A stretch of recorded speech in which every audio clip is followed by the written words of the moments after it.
Hi welcome to Shri Durga videos అండి. అందరికీ ముందుగాల భోగి సంక్రాంతి శుభాకాంక్షలు అండి. నేనైతే ఈరోజు అరిసెలు అయితే చేశాను. అవి ఎలా ఉన్నాయంటే చాలా బాగా పర్ఫెక్ట్గా వచ్చాయి.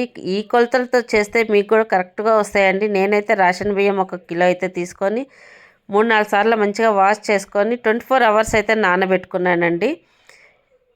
వీటికైతే రేషన్ బియ్యమే పర్ఫెక్ట్ అండి. రేషన్ బియ్యమే తీసుకోండి.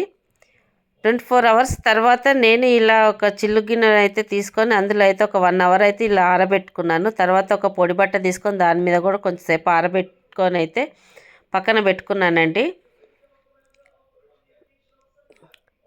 తర్వాత నేనేం చేశానంటే ఒక 3/4 కిలో బెల్లం అయితే తీసుకున్నాను. ఈ బెల్లం ఇలాంటి పాకాలకైతే ఈ బెల్లం అయితే బాగా పనిచేస్తుందండి. పాకం బెల్లమే తీసుకోవాలి. పాకం బెల్లం అయితేనే మంచిగా వస్తుంది, చాలా పర్ఫెక్ట్గా వస్తుంది. మీరు కూడా పాక బెల్లమే తీసుకోండి.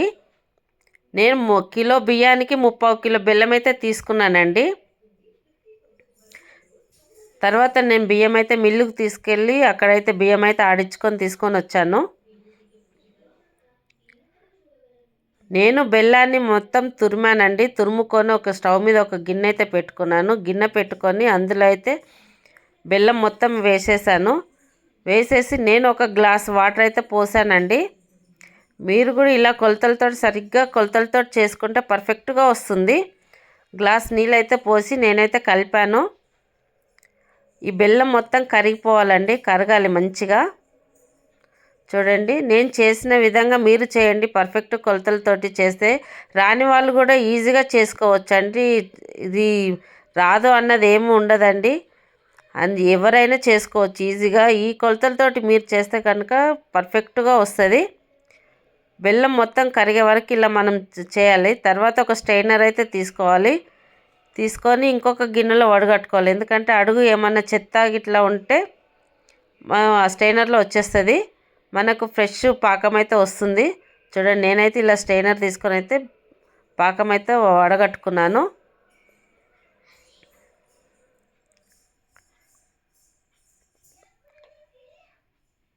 ఇలా వడగట్టేసుకున్నానండి.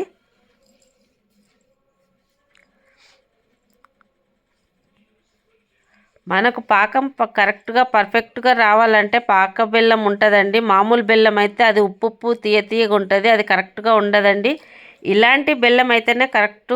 మనము అరిసెలు చేయాలన్నా ఏమైనా బూరెలు చేయాలన్నా ఏవి చేయాలనుకున్నా ఇలాంటి బెల్లమే తీసుకోవాలి. చూడండి, ఇప్పుడైతే నా పాకం అయితే ఉడుకుతుందండి, మంచిగా దగ్గరకు అవుతుంది. పాకం అయితే దగ్గరకు అవుతుంది, ఇంకొంచెం టైం పడుతుంది. చూడండి, ఇప్పుడైతే కరెక్ట్ వచ్చేసిందండి, పాకం అయితే అయిపోయింది.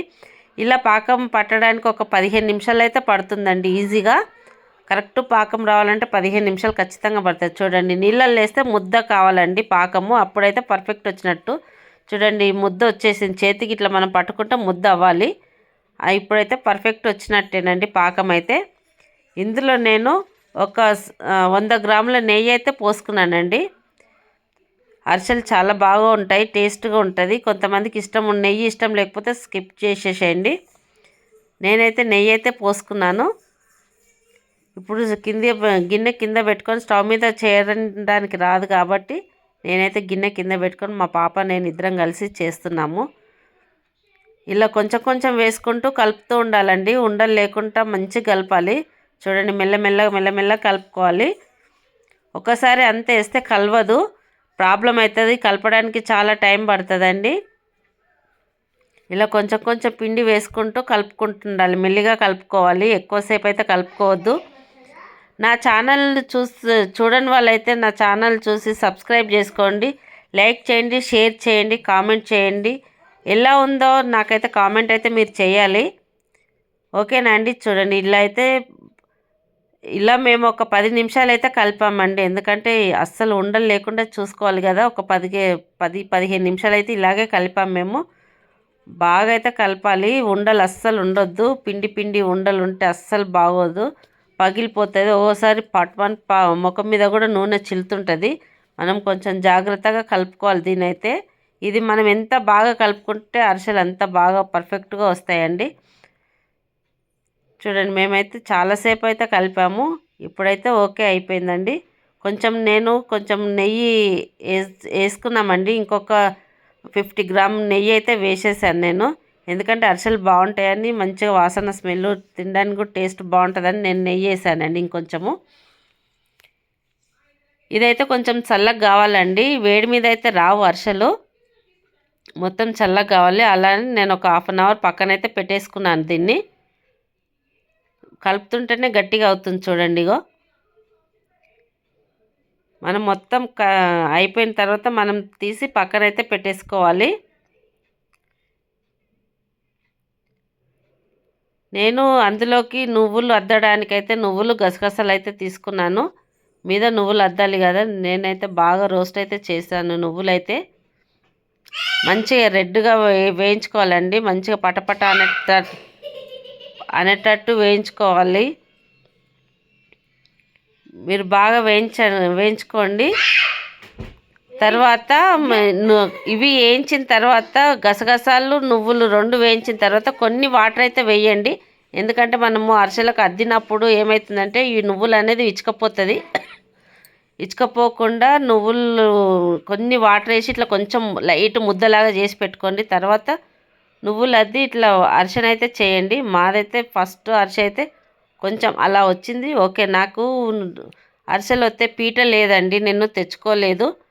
అందుకే నేను గిన్నె ఒక ప్లేట్ పెట్టి ప్లేట్ మీద అరిసె పెట్టి గిన్నె అయితే ఇలా ప్రెస్ చేశాను. ఓకే, బాగా వచ్చింది చూడండి. ఇగో మీకు ఒక విషయం చెప్పాలండి, నేను కూడా ఇంతవరకు అసలు అరిసెలు చేయలేదు. ఇదే ఫస్ట్ టైం ట్రై చేశాను. ట్రై చేసినా కానీ పర్ఫెక్ట్గా వచ్చాయి నాకు. మా పాప నేను కలిసి చేసాం కదా, మాకైతే పర్ఫెక్ట్గా కుదిరాయి. టేస్ట్ కూడా సూపర్గా ఉందండి. చాలా అంటే చాలా బాగా వచ్చాయి అరిసెలు చేస్తే. చూడండి, ఇట్లా నువ్వులు అద్దితే మీద మనకు బాగా కనిపిస్తుంది, చూసారా? ఓకేనా అండి, అందరికీ మరొకసారి భోగి సంక్రాంతి శుభాకాంక్షలు. నా ఛానల్ను లైక్ చేయండి, షేర్ చేయండి, కామెంట్ చేయండి. నా ఛానల్ సబ్స్క్రైబ్ చేసుకొని వాళ్ళు ఉంటే నా ఛానల్ సబ్స్క్రైబ్ చేసుకోండి. బెల్లు ఆన్లో పెట్టుకోండి, నేను పెట్టే నోటిఫికేషన్లు అన్నీ మీకు వస్తుంటాయి. ఓకేనా అండి, బాయ్ అందరికీ.